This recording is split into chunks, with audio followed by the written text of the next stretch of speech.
ಉಡಾಯಿಸೋ ಖಾರ ಬಣ್ಣ ರುಚಿಯನ್ನು ನೀಡುತ್ತದೆ. ಮೆಣಸಿನ ಪುಡಿ ಚಿಂದಿ ಉಡಾಯಿಸೋ ಖಾರ ಬಣ್ಣ ರುಚಿ. ಶಾಲಾ ಮಕ್ಕಳ ವಯೋಮಿತಿ ಗೊಂದಲಕ್ಕೆ ಬ್ರೇಕ್ ಬೀಳುತ್ತಾ ಕೆಲವೇ ಕ್ಷಣಗಳೇ ಶಿಕ್ಷಣ ಸಚಿವ ಮಧು ಬಂಗಾರಪ್ಪ ಸುದ್ದಿಗೋಷ್ಠಿಯನ್ನು ನಡೆಸ್ತಾ ಇದ್ದಾರೆ. ವಯೋಮಿತಿ ಎಷ್ಟಿರಬೇಕು ಅನ್ನೋ ವಿಚಾರದಲ್ಲಿ ಸಾಕಷ್ಟು ಗೊಂದಲಗಳು ಏರ್ಪಟ್ಟಿದೆ. ಈ ರಾಜ್ಯದ ಪೋಷಕರು ಗೊಂದಲ ಗಲಿಬಿಲಿಯಲ್ಲಿದ್ದಾರೆ. ಸಮಗ್ರ ಶಿಕ್ಷಣ ಇಲಾಖೆಯಲ್ಲಿ ಮಧು ಬಂಗಾರಪ್ಪ ಪ್ರೆಸ್ ಮೀಟ್ ಮಾಡ್ತಾ ಇದ್ದಾರೆ. ಇವತ್ತು ಈಗಾಗಲೇ SEP ಸಮಿತಿಯಿಂದ ಸರ್ಕಾರಕ್ಕೆ ವರದಿ ಸಲ್ಲಿಕೆ ಆಗಿದೆ. 1ನೇ ತರಗತಿಗೆ ದಾಖಲಾಗಬೇಕು ಅಂತ ಹೇಳಿದ್ರೆ 6 ವರ್ಷ ಕಡ್ಡಾಯ ಅಂತ ಹೇಳಿ 6 ವರ್ಷ ಕಡ್ಡಾಯ. ಇದೀಗ SEP ಸಮಿತಿ 5 ವರ್ಷ 10 ತಿಂಗಳಿಗೆ ಶಿಫಾರಸು ಮಾಡಿ ವರದಿ ಸಲ್ಲಿಕೆ ಮಾಡಿದೆ. ಈ ಹಿನ್ನೆಲೆ ಮಹತ್ವದ ಸುದ್ದಿಗೋಷ್ಠಿ ಇವತ್ತು ನಡೆಯುತ್ತೆ.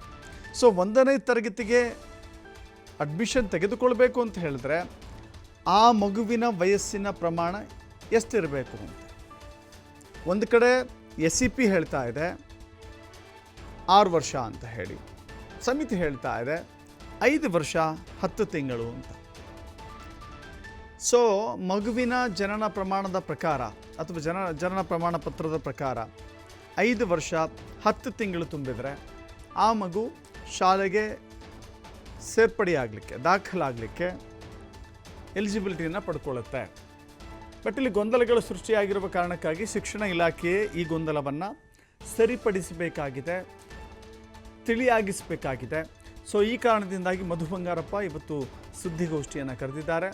ಸುದ್ದಿಗೋಷ್ಠಿಯಲ್ಲಿ ನಿಖರವಾದಂಥ ಮಾಹಿತಿಯನ್ನು ಹಂಚಿಕೊಳ್ತಾರೆ ಅಂತ ಹೇಳಿ ಈ ರಾಜ್ಯದ ಜನ ನಿರೀಕ್ಷೆ ಮಾಡ್ತಾ ಇದ್ದಾರೆ.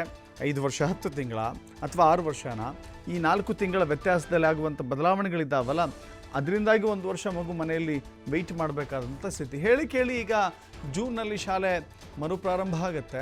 ಶಾಲೆಗಳು ಆರಂಭ ಆದಾಗ ಹೊಸದಾಗಿ ದಾಖಲಾಗುವಂಥ ಮಕ್ಕಳಿಗೆ ಈಗಾಗಲೇ ಪ್ರೊಸೆಸ್ ಸ್ಟಾರ್ಟ್ ಆಗಿರುತ್ತೆ. ಅನೇಕ ಪ್ರೈವೇಟ್ ಶಾಲೆಗಳಲ್ಲಿ ಅಡ್ಮಿಷನ್ ಪ್ರೊಸೀಜರ್ ಈಗಿನಿಂದಲೇ ಶುರುವಾಗಿರುತ್ತೆ. ಈ ಸಂದರ್ಭದಲ್ಲಿ ಗೊಂದಲ ಸೃಷ್ಟಿಯಾದರೆ ಮೊದಲೇ ಮಕ್ಕಳಿಗೆ ಎಜುಕೇಷನ್ ಕೊಡಿಸೋದು, ಪ್ರೈವೇಟ್ ಸ್ಕೂಲ್ಗಳಲ್ಲಿ ಸೀಟ್ ಪಡೆಯೋದು ಬಹಳ ದೊಡ್ಡ ವಿಷಯ.